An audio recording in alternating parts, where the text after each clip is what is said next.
Hi, I'm Katie, and I love to travel. And I'm Grace, and I'm always looking for my next destination. I'm from Texas. And I'm from Minnesota. Now we live in New York City. And we sit across from each other at work. I just got back from my latest adventure. And Katie hid me from her Instagram stories, so I have no idea what she's been up to. This is Brought Abroad.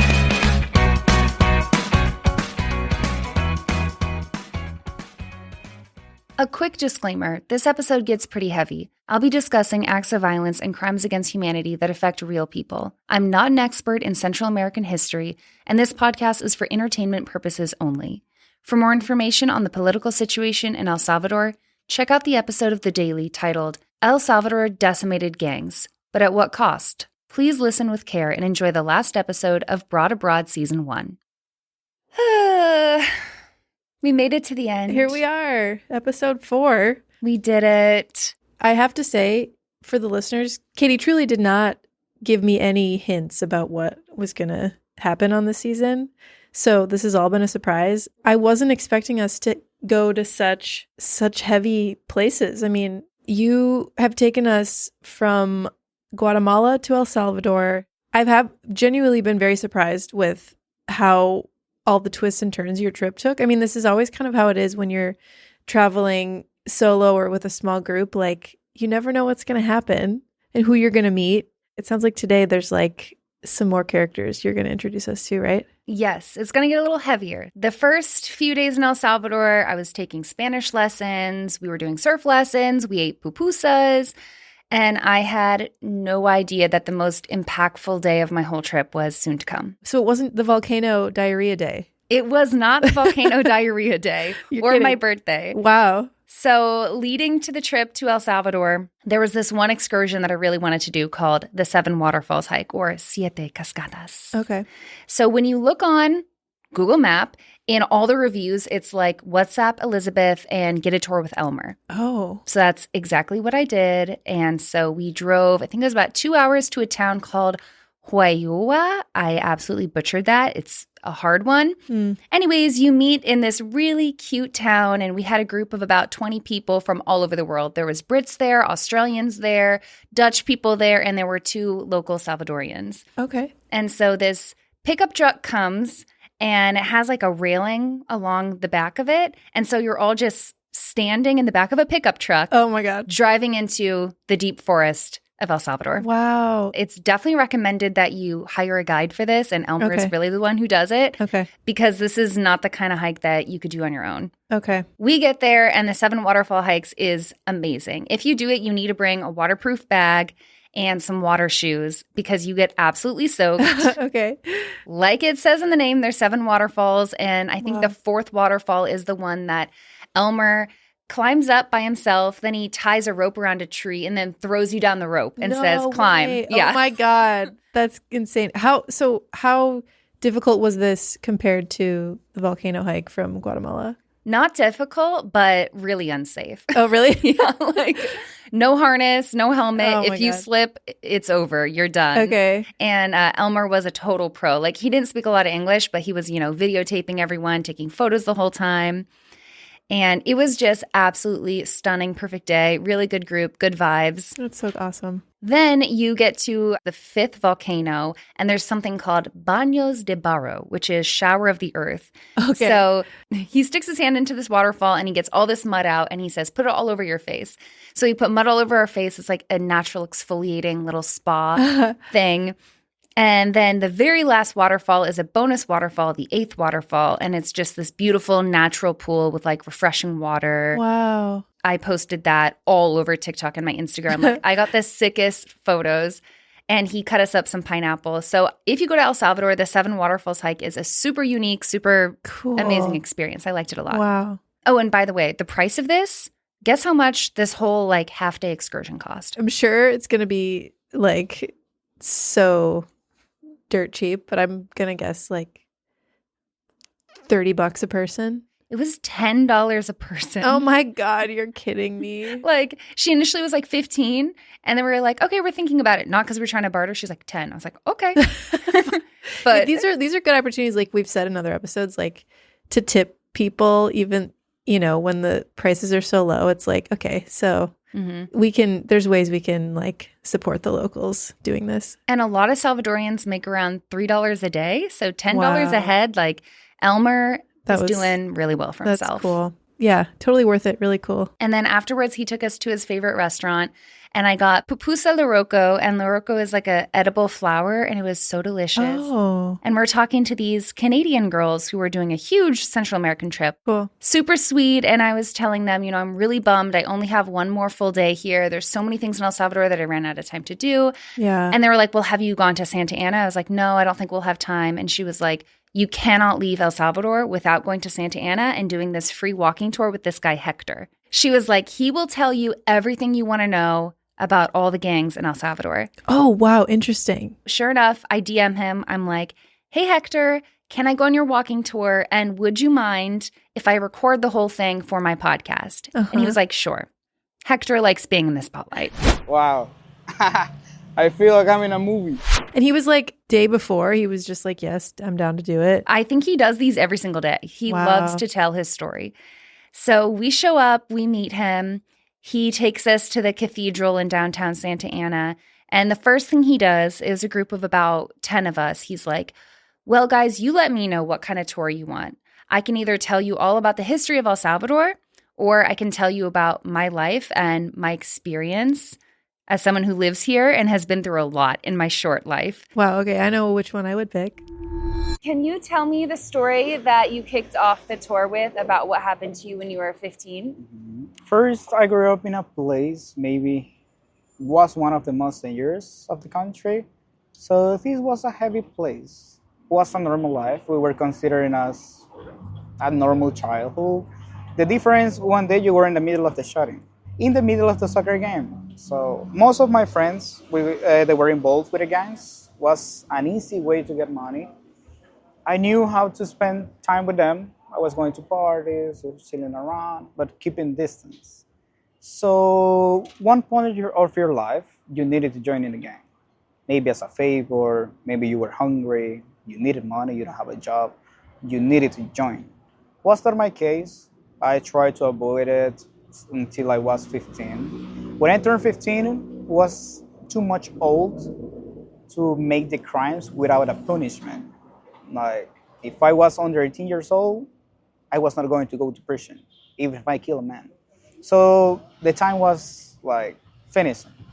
Then when I turned 15, I was coming back from school. I had a backpack, my uniform. I was not thinking what my life was going to change from the morning to the night. But I saw my friends coming from the same street. I was going to say hi. They forcefully put the gun on my brakes, and they took me in front of my house. When we were on the door, I was forced to kneel. They say, arrodillate, pues. I did it. They took out a big gun, and I just felt the cold material on my forehead. So in that moment, they were so clear and direct. Are you finally joining the gang, or I have to bust your head right now? Time's up. Choose. That was a normal situation for every single guy of this little hood. Get the gun, kill someone of the next block to survive, or get shot in the same place. So normally, people were killing for necessity to survive, but I was really lucky, just luck. My best friend had the gun, had the power, so he let me alive. He just said, you have 20 minutes, you have to run. I took a big backpack, I ran to my house, I took the backpack, and I put everything that I had so quick. My family was not there, I was alone. I took only $2 that I found on the table, and I ran away. I ran to the streets, and the first chicken bus that I was so coming, I took it. The last stop of the chicken bus was in Chalchuapa. In El Salvador? Yes, in Santa Ana as well. It's a municipality part of Santa Ana. So the driver told me, like, you arrived, it's the last stop, and I said, yes. I got down, I was on the sidewalk, no money, no clothes, no food, a teenager. So I met this really kind sir. His nephew was in the same situation or something similar. So he rent me a room, like $10, $15 per month, just to make me the favor. I got a job moving vegetables on my back on the market for free here and here. I was getting like $10 per day. That was really bad, but With those $10 per day, I was paying my food, my clothes, my house, and I went to high school again. I finished my high school, I got graduated, I learned a little bit of English, and I got hired in the call center. Really bad job, by the way. A call center for Walmart Walmart. with really mean old people. Really mean old people. Probably really mean racist old people. Yes. You need to move me with someone in America. And I Yeah. was like, I'm in Why America. don't you speak English? I was like, I understand your Latino accent. So, by the way, I laugh when I'm uncomfortable. I also do that. So, I'm really grateful first. Nobody gave 20 minutes to my friend. So he had to continue killing people. He was an amazing guy. We were in the best conditions you can imagine. yeah. Eating on the sidewalk in the same dish, half and a half. Or maybe a sandwich, $1.50, half and a half. So we grew up together. The problem, the bad luck, we grew up in El Salvador. So all your potential didn't have value here, practically, until nowadays. Your best friend, what age was he when he joined the gang? He was older than me. So when I was 15, he was around 17 or 18. Do you think about him every day and do you feel sad about it? I'm thinking I'm not mad with him. Even if he put the gun on my face, he was going to pull the trigger, but he was forced. Everyone was forced to make all this stuff. So I'm still thinking about him. I'm pretty sure he's gonna die in prison. And that's the reality. So He goes on to say that his best friend is going to die in prison, and that's just the reality. So his best friend has been arrested now, or he's just saying eventually he will probably go to prison. Yeah, his friend's in prison. Okay. This reminds me of the clip you shared with us in the last episode from your Spanish teacher about living in El Salvador and kind of living just for today. Like, you can't think about the future. You can't really think about the past. All you have is what's in front of you. And it sounds like for Héctor and probably a lot of people in his generation, like, nothing was really promised to them. So they really had to hustle and make things work. Yeah, totally. And I can't imagine he's like 18 years old. Yeah. Working at a Walmart call center. Yeah. With probably just like the rudest people who have no idea what this guy's life has been. Totally. He had to pick up, move everything, didn't have a chance to say goodbye to his parents. Oh my God. What a creative guy to go from that to what I imagine now. I'm sure you're going to get into it, but how he started this walking tour business. Yes. We'll get into that. So he tells us, he opens the tour by telling us that and then says, I want to walk you around Santa Ana and show you some things. We can go to a coffee shop later and I'll answer any question you have for me. So the second stop is a Chivo ATM. What does that mean? this is the ATM I really wanted to show you. It's the Chivo ATM. Why Chivo? Chivo in El Salvador is in slang. That means cool. I agree. I like it. Try to use that word, you will see big smiles on the Salvadorian faces. You get your change, Chivo, gracias. You get your food, Chivo, gracias. That's it. Yeah? We started with Bitcoin in 2021. It was a big deal. We didn't know why we didn't have our money in our hands, why the price was not stable, I'm losing money. The government just said, if you sign up in Chivo Wallet on your phone, I can give you $30 to use in Bitcoins. Free money. Salvadorians, most of them learn how to come, change it to US dollars, take the US dollars, they never use it again. All the people around, they have the money, they have the account, but they are not using it.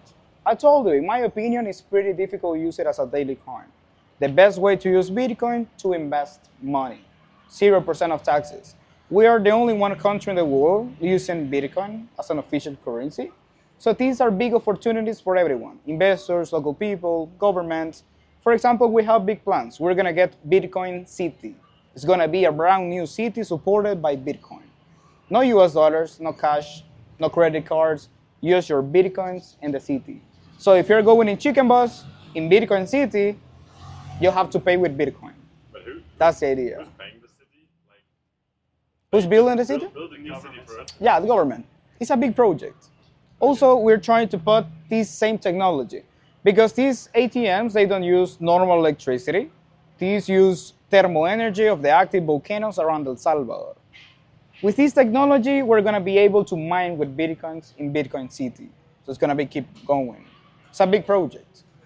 Before the Bitcoins, before the US dollars, we used to have colones, the Salvadorian colones. With the colones, the life was amazing. $1 is like 8.75 colones nowadays. So with $50 on the past, you could buy the market of the whole week and a little bit more. Nowadays, $50 in El Salvador, that's a joke. It's a dinner in a restaurant, not a fancy one. Live here is expensive.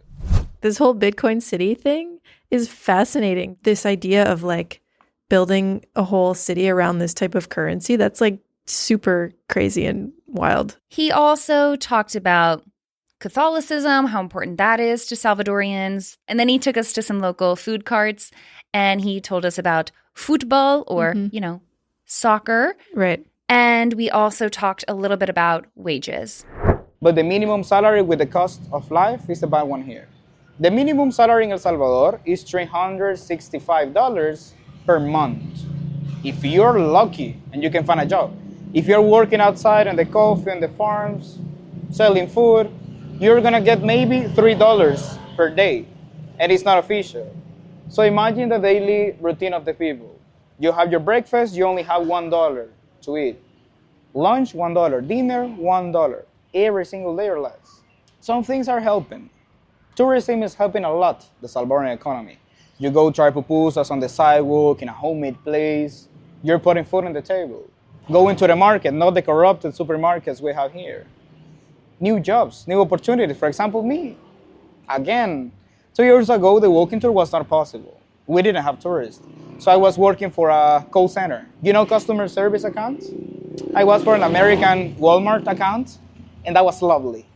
That was amazing. Only mad people on the phone calling the whole day. I clearly remember it was like, you motherfucker, your company's a shit, you are a shit, give me my money back right now. And I was like, hey, this is Héctor, thank you for calling, how can I help you today? The whole day. I was waking up 2 a.m. of the morning to travel to San Salvador, the capital, every single day. I was in the company around 6 or 7 a.m., working more than 12 hours, plus extra hours were not paid. I had 10 minutes to eat my lunch, and I was in my home at 8 p.m., just to sleep, waiting for the clock ringing, and again, and again, and again, and again, and again. 6 days per week. That was lovely. One day, I'm gonna tell you, one day I woke up, I was not in the mood for nothing. I was with a lovely guy on the phone. I just didn't up, I breathed, and I threw the phone on the window. My supervisor saw me, he fired me, I had to pay the phone, I paid an expensive ticket, but was the best decision of my life. I would do it again, and again, and again, and again. That's about the time that Bukele came to be, and so he started doing these walking tours, and he's actually like a little bit famous among tourists. Like so many people showed up to this, and he does it like almost every single day. Wow. I was so lucky I found the walking tour. This is something I really like. Tourism is growing up so quick in El Salvador. I started this 3 months ago, or 2.5, with 1 people, 2 persons, really small. Now in a normal season, the average group is around 20, 25, even 30 people. Maybe I need a megaphone.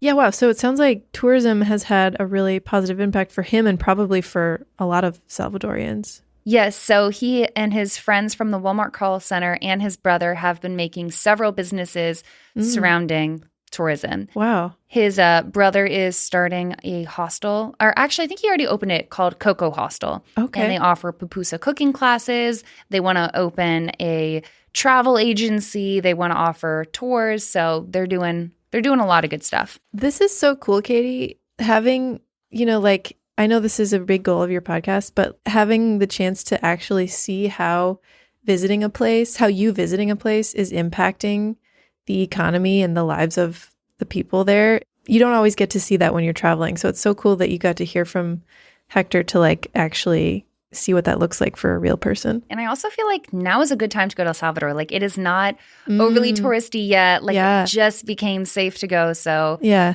Tourism is really great, but tourism also means that prices are going up. Also, my brother opened a hostel, Casa Coco, the place of the cooking class. We're going to try to open another hostel, a travel agency.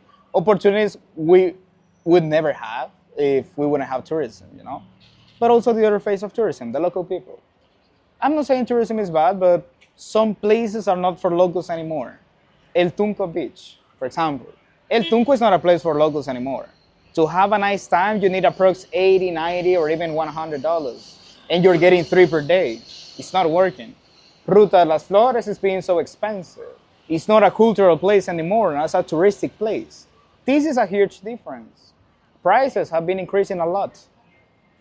Have you seen Simmerdown, a restaurant that is next to the cathedral in the corner? No. In that place, the most expensive dish there 2 years ago used to be like $7 or $8. Now you can check, you can find dishes $20 or $25 for a pizza, a pasta, and you're getting 3 per day. It's not for locals. Tourism is helping, but also it's being more difficult for local people. Have you done the Santana volcano? In the volcano, there is some guides, $3 per person. You have a really nice tour. These big companies are coming, trying to take the guides off of the volcano because they don't have a carnet, and offering their tours, $100 per person, the Santana volcano. That's happening everywhere in El Salvador with the touristic places. In 7 Waterfalls, they tried to do the same, but the community didn't let the companies get in. He also talked about the Santa Ana volcano, which is a really popular thing I didn't have time for. That rather than hiring locals to take you up, a bunch of like tourism companies have sprung up. So yes, if we don't manage the tourism good, this is gonna turn Mexico a disaster with tourism.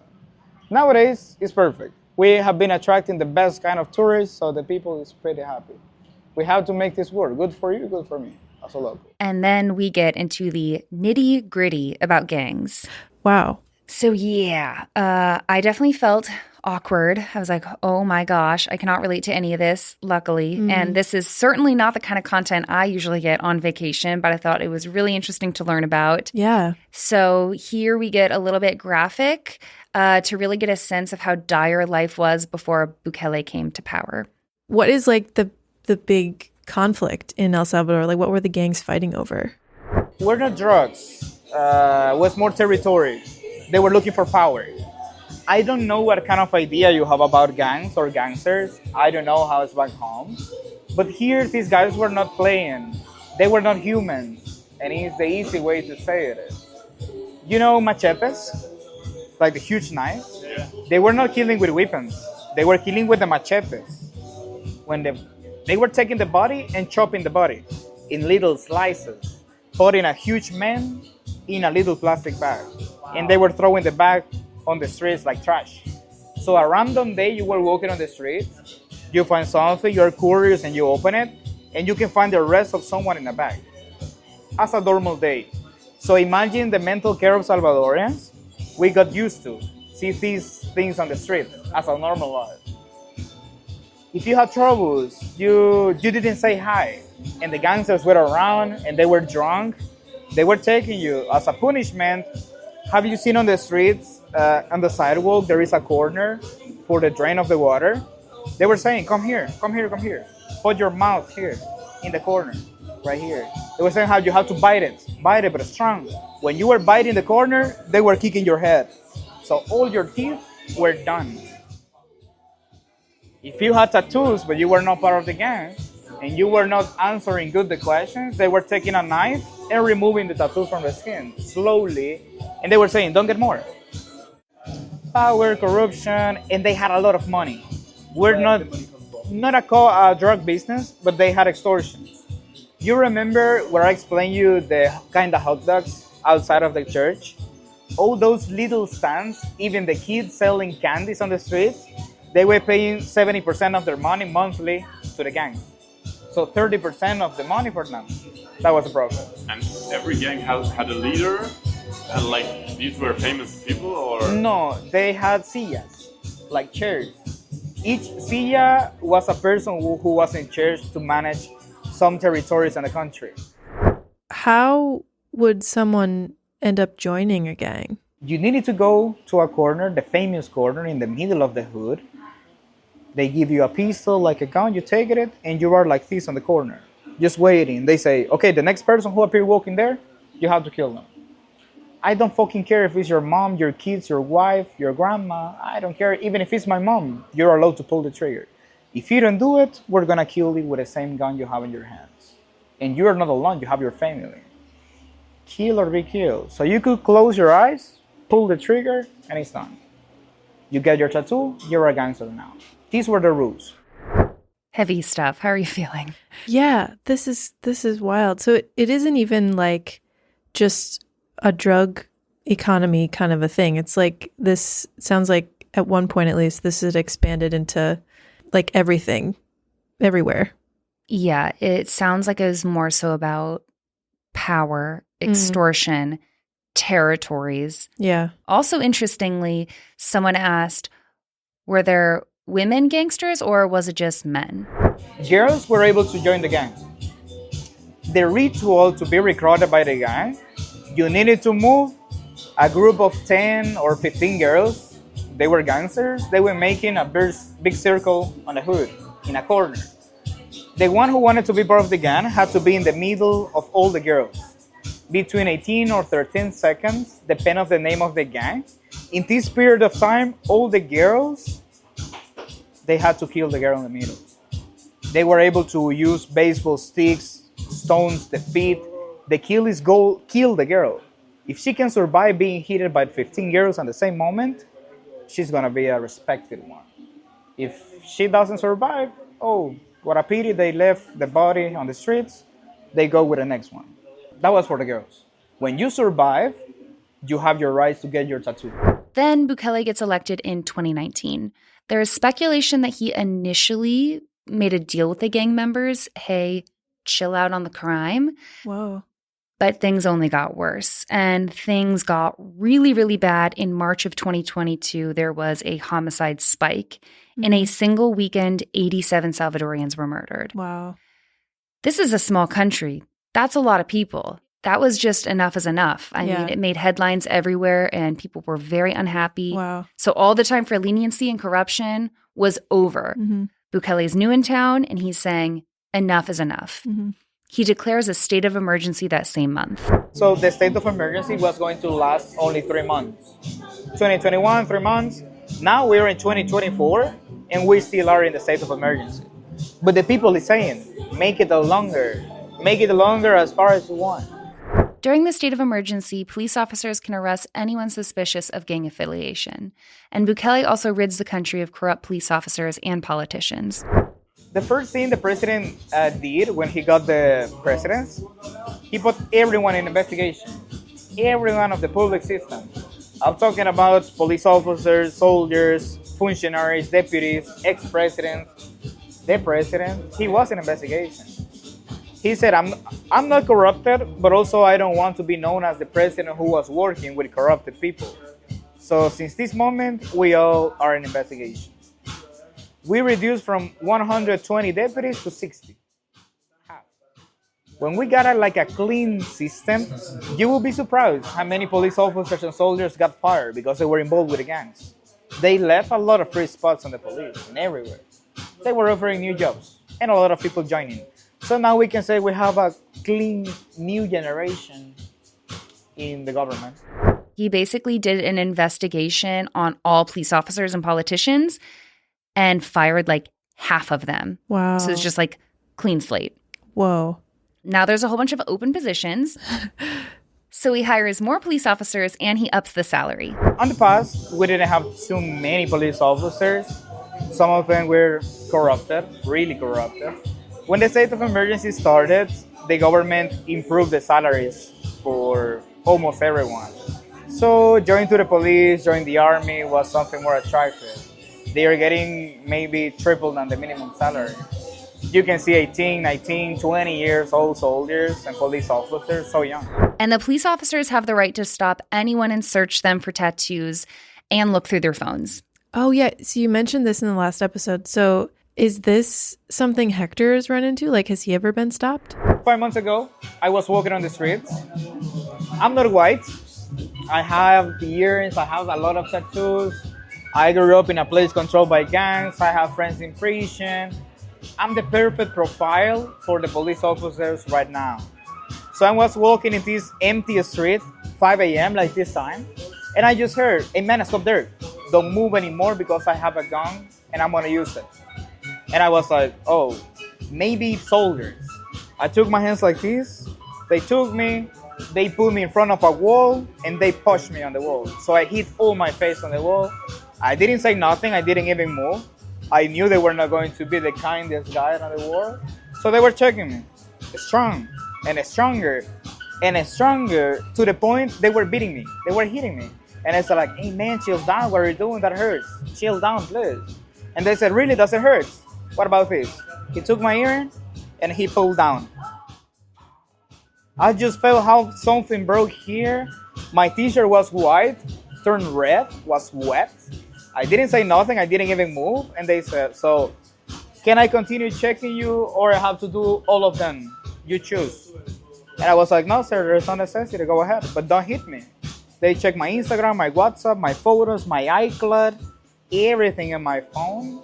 And they said, okay, take off your shorts, take off your t-shirt, and explain me each tattoo you have on your body. I did it, and they said, okay, you're clean, keep walking. Have a nice day. Done. Who did this? A police officer. Yeah. 4 months ago. Really? Yeah. And I cannot go to the police station and say, hey, this happened. I want to put a report. They're going to laugh at me. So. Yeah, that's fascinating because it's like, on one hand, giving the police this extra power like Bukele has is obviously in some ways a good thing. It's cleaning up the streets. It's like reducing the crime. But on the other hand, it's a little scary to probably live in a place where the police have sort of unchecked power, right? Yeah, I mean, to strip you down, you have to explain every tattoo and ripping out an earring. Yeah, my God. When he's obeying and looking through your phone. And you would think after all of that, he would have no respect for police or be more mad. But I asked him, do you think there's too many police officers? And this is what he said. I mean, I prefer totally my earring, being heated, the bad experience. I would love to have those police officers 7 years ago on my hood. My friends would be alive. They would have a future, a different life, you know? I'm here because just I'm lucky. My opportunities were being in prison, being a gangster, or get killed. Those were my options. And I'm sure, I understand it totally, so I'm more than happy. The changes, we're gonna see them completely in the next generation. The kids are growing up right now in a healthy environment. So the worst of the worst people go to CECOT. Bukele builds a new prison. This is called CECOT, but it's huge. It's the biggest prison in Latin America. It's the safest one as well.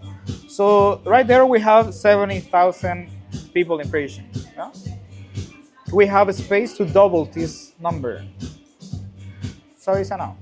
The conditions of life in the prison are really bad. That is not a prison, that is a center for terrorism. So they don't have any human rights.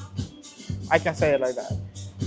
They sleep on the floor, they don't have beds. They only have 2 dishes, lunch and dinner, 1 dish, rice, beans, and tortillas.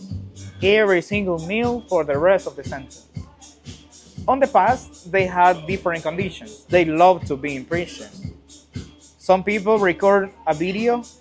Was not allowed to bring phones on the prison because of safety, they said. But in the video, we can see like a living room with a smart TV, PlayStations, beers, music, and in the middle of the room, a big table with a prostitute dancing on the table for the gangsters in the prison. And the police officers like this, just checking all the safety.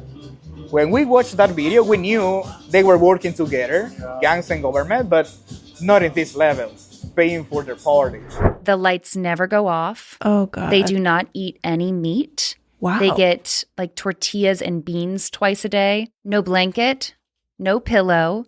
There is no data at the prison. So should anyone be able to visit, you cannot get any messages out. Wow. These men are so dangerous that all the prison guards that they hired still wear face masks because just in case they can get messages out, they don't want to threaten their family. They don't want there to be any threat of them figuring out who they are. Oh, my God. And they're very open about it. Like media can go there. I watched a YouTuber who was able to visit the prison and was like filming them. Oh, my God. And one of the prison guards was like, don't look them in the eyes.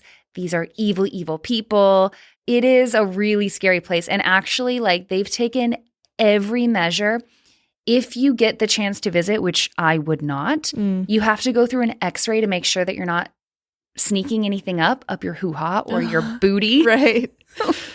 So this is very interesting because, like we were just saying, on the one hand, like you have to, the way prisons are in America, we know that there are inhumane things going on. And this is ethically a tricky thing. Prisons just in general are like very fraught. So are there human rights violations going on in CECOT like this? Some people are saying yes. Okay. It has been called a black hole of human rights. Wow. Some of these people are serving 300-year sentences. Oh my God. You go into CECOT and you are never leaving. So nobody is going to be hearing stories about what it's like in there because all these men are going to die in that prison. Well, they're letting media in. So they're luckily not being very secretive about it. They're like, things got really bad. This is what it came to. Uh-huh. And CECOT stands for, it's like the center of terrorism. So they're calling these men terrorists to humanity. Wow. Who are convicted of the worst of the worst. I mean, you heard, like, they weren't even shooting people. They were, like, macheting people down. They killed children. Really, really horrible people. So I don't know if any of them will ever get a fair trial. Because the thing is, to join a gang, you have to kill someone. And then you get a tattoo, either an MS-13 tattoo if you're part of that gang or a Barrio 18 tattoo. So it's pretty easy to identify a gang member. Wow, yeah. Here's a clip of Bukele speaking at an event in 2024. Pasamos de ser literalmente, no es una exageración, no es una hipérbole, literalmente. We have gone from being literally, and this is no exaggeration, it's not a hyperbole. We have gone from being literally the most dangerous country in the world to being the safest country in the entire Western Hemisphere, the safest country in the American continent. And what did they tell us? You're violating human rights. Whose human rights? The rights of honest people? No. Perhaps we have prioritized the rights of honest people over the criminals' rights. That is all we've done. And that's what you say is human rights violation? Pusimos prioridad en los derechos de la gente honrada sobre los derechos de los delincuentes. Eso es lo único que hemos hecho. Y lo que ustedes a eso le llaman violar derechos humanos. I ask these organizations. I ask the governments of these foreign nations. I ask these journalists. Why do you want them to kill us? Why do you want to see Salvadorian blood spilled? Why are you happy to see that? Blood doesn't run in our country as it does before. Why? Why should we die? Why should our children die? So that you can be happy that we are respecting your false democracy, which you don't even respect in your own country? ¿Por qué debemos morir nosotros y nuestros hijos para que ustedes estén contentos que estamos respetando su falsa democracia que ni ustedes mismos respetan en sus propios países? This clip is incredible. I mean, first of all, like in what he's saying, obviously he's doing this false dichotomy thing, like either you're with us or against us, you know, like, but both can be true. But, you know, he can be making the country safer and also committing human rights violations. Like, just because these people are criminals, does that mean that they deserve to be treated like animals? I don't know as much about this as you do, Katie, but from the photos I've seen and the videos online, it's like pretty awful the way the prisons are set up. Oh, super, super awful. The other thing that's crazy about this video is just the number of people that are standing there. It's like they are so packed in. I don't know. I didn't see any numbers associated with it, but it looks like he's got a lot of support from the country, which makes sense. Yes. They were in fear for their lives and now they're not. So that's huge. His approval rating is sky high. Wow. One news outlet came out and said at one point it was 92%. Oh my God. That's insane. And I have to say, everyone I talked to was either a fan of him or not in opposition of him. But I was there for a week. I didn't speak to everyone. I'm sure there are people who are fearful of the direction the country is heading. Mm-hmm. It does make me think, too, about this. Like, I've seen some places that he's been compared to a dictator, and it's interesting how in this speech he, like, you know, criticizes other democracies for not actually being real democracies, which is interesting because, you know, I don't know if El Salvador claims to be a democracy now, but some could probably say that what he's doing is not very democratic. Yeah, especially because he has been the president for longer than he was supposed to be. Really? Yeah. And Hector explained a little bit why. The president's being called a dictatorship because he's running for a second term, even if the Constitution says you cannot. 6 articles, not 1, 6, saying you cannot, you cannot, you cannot, you cannot. Now he's running for the second term. Yeah, I heard he changed the judicial system so the judges overruled the Constitution. Yeah. He basically changed the Constitution. He didn't on change his it. behalf so he could continue. He made like the situation match with the requirements. Like, you know how's the Constitution? Rules. You have to follow to reach your goal. So in the requirements to be re-elected, they found another article saying you can be re-elected, yes, by the community if it's not your third time being the president and you are not being the president at the moment, but you have to be chosen by the community. So this guy, first step, he quit from the president. He quit, he left a girl on the church of president. He was not going for the third time, for the second one. So during the campaign, he was another candidate. We had options to vote for him or the other candidates. He knew every single Salvadorian was going to vote for him.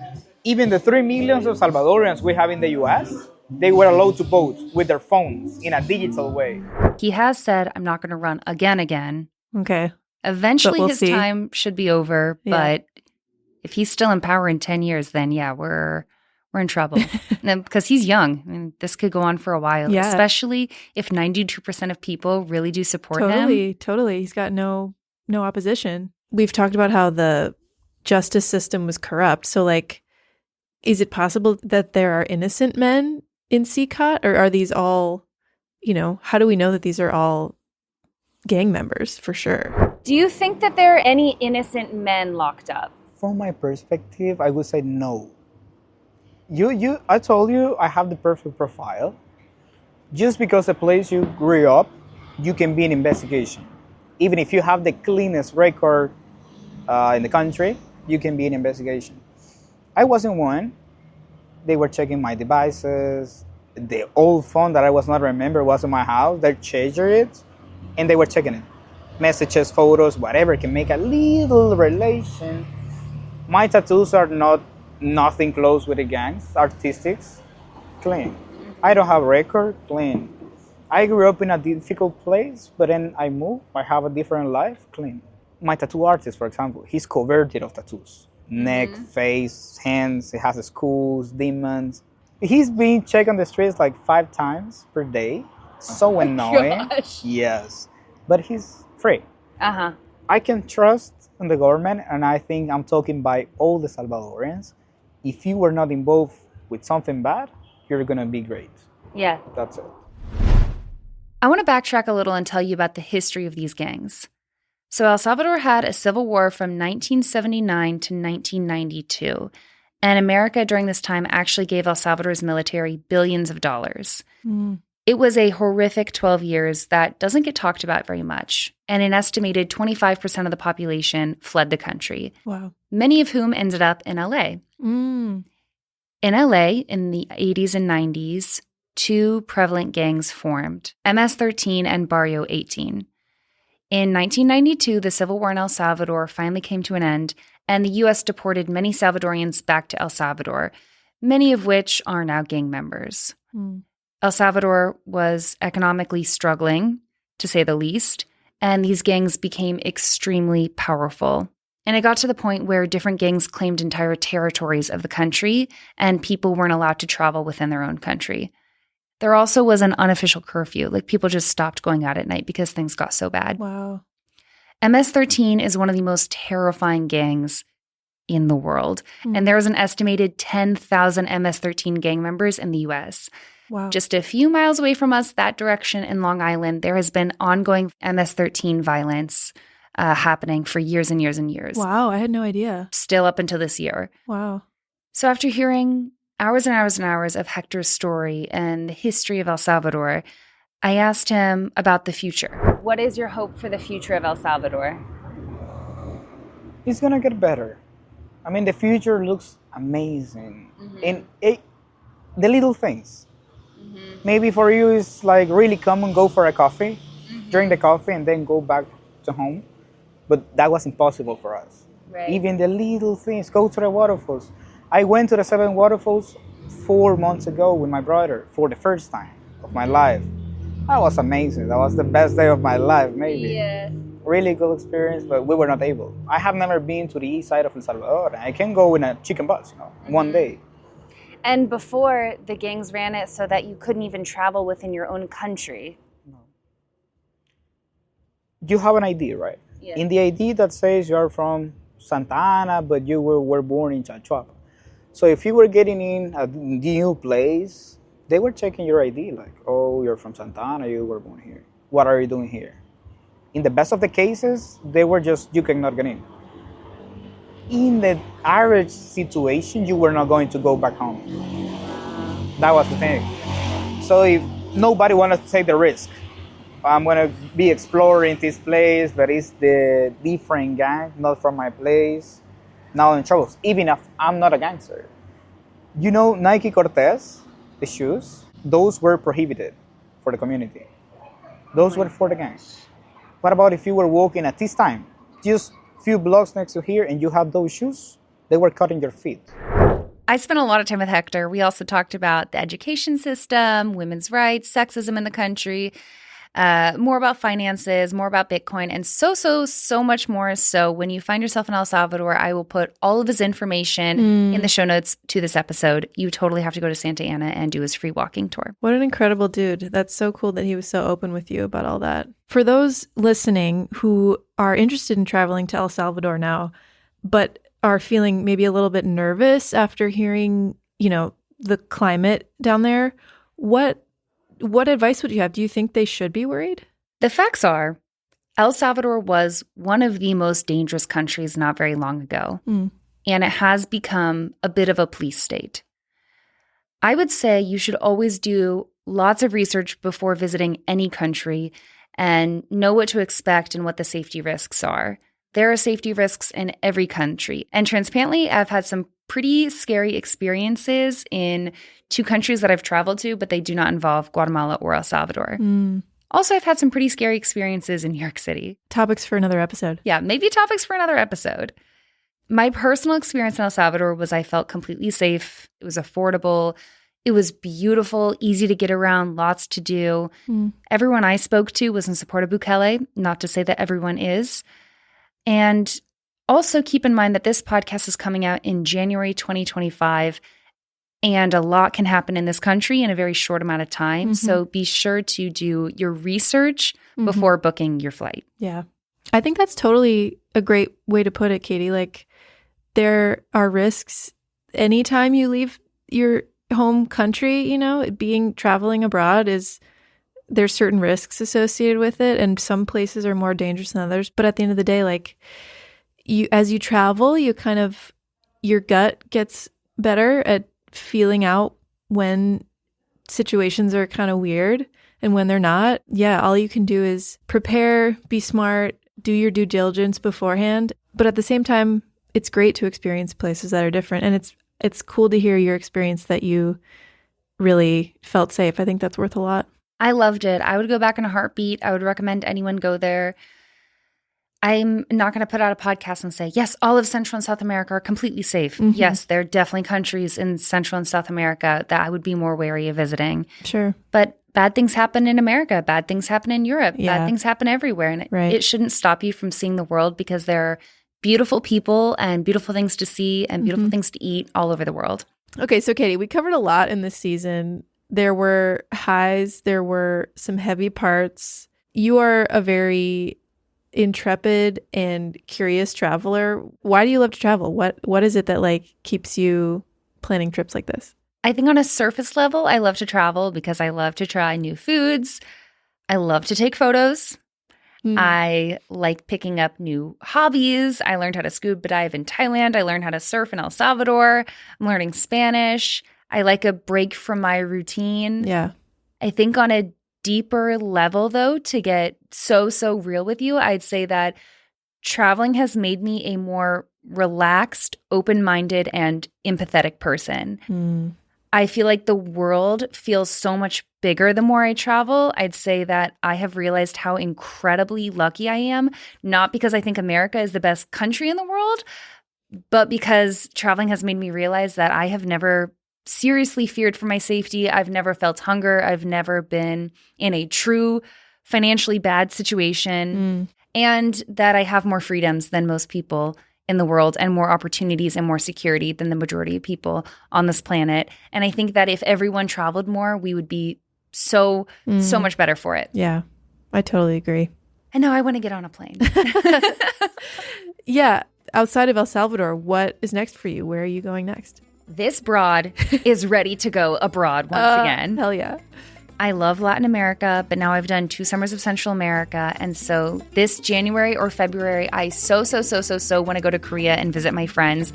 Do maybe like 2 weeks Korea, 2 weeks Vietnam. Yes. And everyone let me know what you thought about the format of this podcast. When I go to Korea and Vietnam, should I get more interviews like this? What are you curious about? Do you want to know more about prices, more about food? I'm super open to suggestions and to what people want to hear about. And I'm also willing to go pretty much anywhere in the world. So we have many more podcast episodes we could do in the future. Many more países to see. Exactly. Exactamente. Broad Abroad is a production of Gotham West Studios. Hosted by Katie Yonner and Grace Heerman. Our executive producer is Tommy West. Dale Watts is our head of marketing. And our head of video is Kyle Bosch. Our graphic designer is the talented Bailey Crawford. Katie Yonner is our head of audio. Grace Heerman is our producer. And Lizbeth Henriquez is our intern. Follow Broad Abroad Podcast on all social platforms.